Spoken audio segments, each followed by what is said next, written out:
Olá, aqui é o irmão Rosimar, do canal Nas Páginas da Bíblia.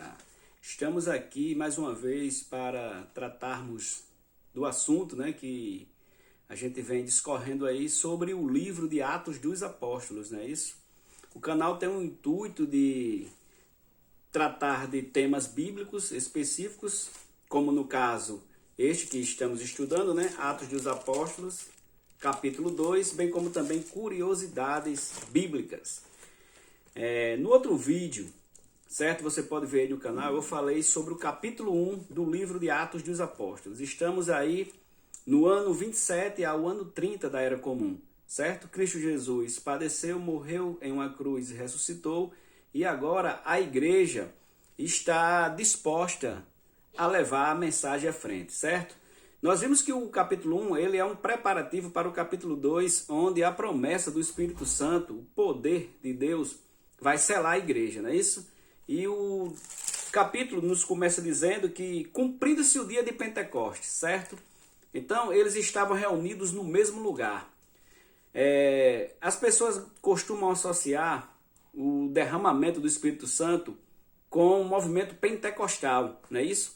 E o descer do Espírito Santo ali, pela primeira vez que teve o grande avivamento em Jerusalém, nada mais é do que uma festa tradicional, A festa de Pentecostes. Pentecostes significa o 50º dia, ou seja, a Páscoa foi 40 dias, com mais 10 dias o Espírito Santo veio, não é isso? Então eles estavam reunidos no mesmo lugar, que esse lugar muito provavelmente não seja o cenáculo, certo? Essa curiosidade é muito importante, porque quando Lucas ele termina o primeiro tratado, que é o seu evangelho, no capítulo 24 e no versículo 53, Lucas diz que o grupo de 120 irmãos ali reunidos iam todos os dias para o templo, certo? Porque a gente acredita que foi no átrio do templo, ali, a parte dos gentios, que Herodes construiu, Também conhecido como Templo de Herodes. Porque era Pentecostes e os judeus que viviam dispersos pelo mundo estavam em Jerusalém para participar dessa grande festa, certo? E uma casa, no caso se fosse o cenáculo, seria muito pequeno para comportar tanto as 120 pessoas como o grupo de 3.000 pessoas que aceitaram Jesus no discurso de Pedro, que nós vamos ver um pouquinho mais na frente, certo? Então diz assim, cumprindo-se o dia de Pentecostes, estavam todos reunidos no mesmo lugar. Esse mesmo lugar aqui foi exatamente o átrio do templo, certo? Então eles iam para o templo orando durante aí 50 dias e o Espírito Santo veio com poder para revestir a igreja. Queridos, e teve uma surpresa muito importante, porque as pessoas que estavam ali em volta do templo, vamos imaginar assim, ou no templo ou no cenáculo, eles viram os apóstolos falando em outras línguas, certo? Isso chamou muita atenção pelo seguinte motivo. A turma que estava ali dos apóstolos, muito provavelmente também alguns discípulos que já aceitaram, um grupo de 120 pessoas, eram galileus, como o próprio texto diz.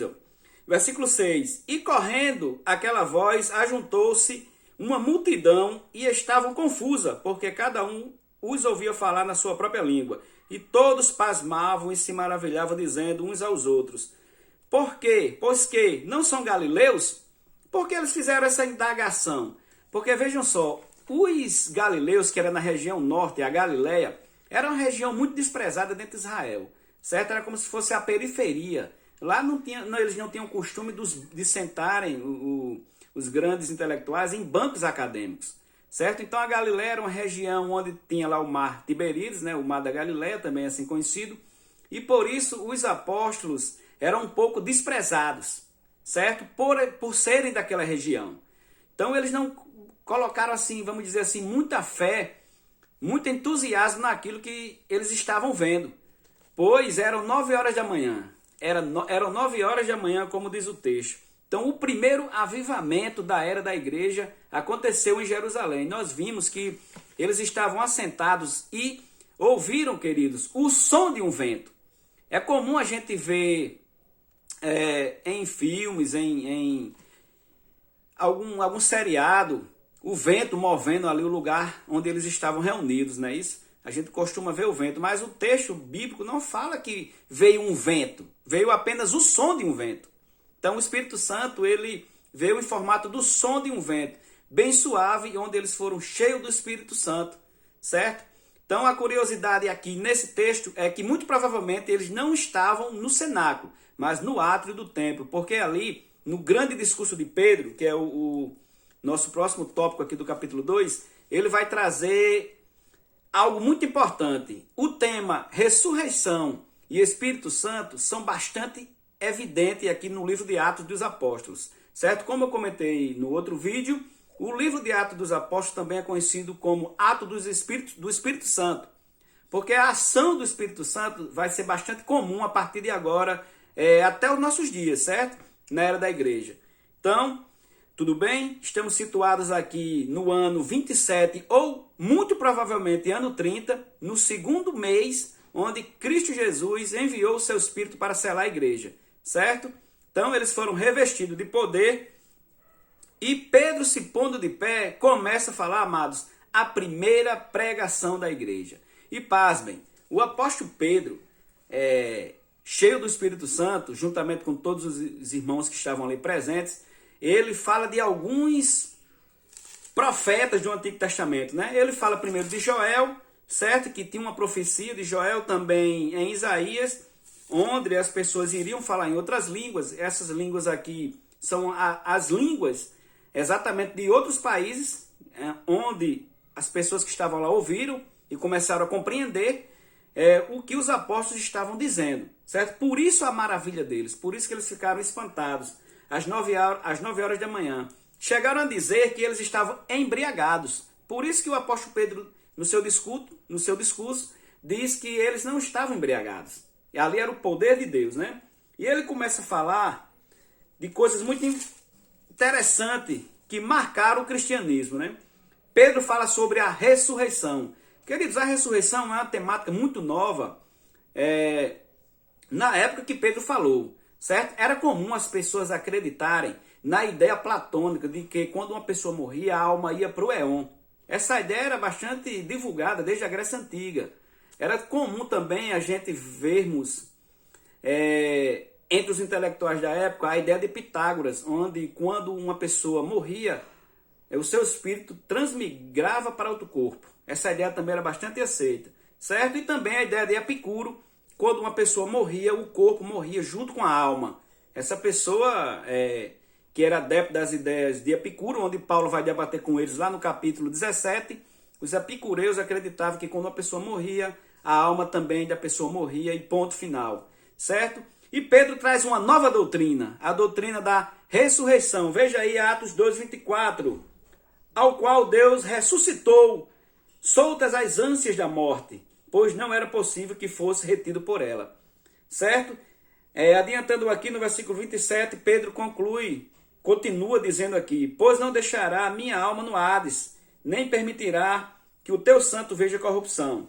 Queridos, antes da morte de Cristo, todas as pessoas que morriam, tanto do Antigo Testamento, quanto aquelas pessoas que morreram ali na transição, certo, do Antigo para o Novo Testamento, as almas das pessoas, dos ímpios e também das pessoas que eram bondosas, que acreditaram nos profetas e na mensagem de Cristo, todas elas iam para o seio da terra, certo? Como diz a palavra de Deus. E lá existia um compartimento chamado seio de Abraão e Hades. Por isso que Pedro diz que a minha alma, ele não vai deixar a minha alma no Hades, ou seja, no inferno.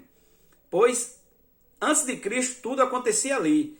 Por isso que a Bíblia diz lá em Efésios que Deus, ele levou cativo o cativeiro. Depois da morte de Cristo, ele vem com o corpo translúcido, ressurreto, ele vence a morte e leva as almas daquelas pessoas justas para agora o terceiro céu, certo?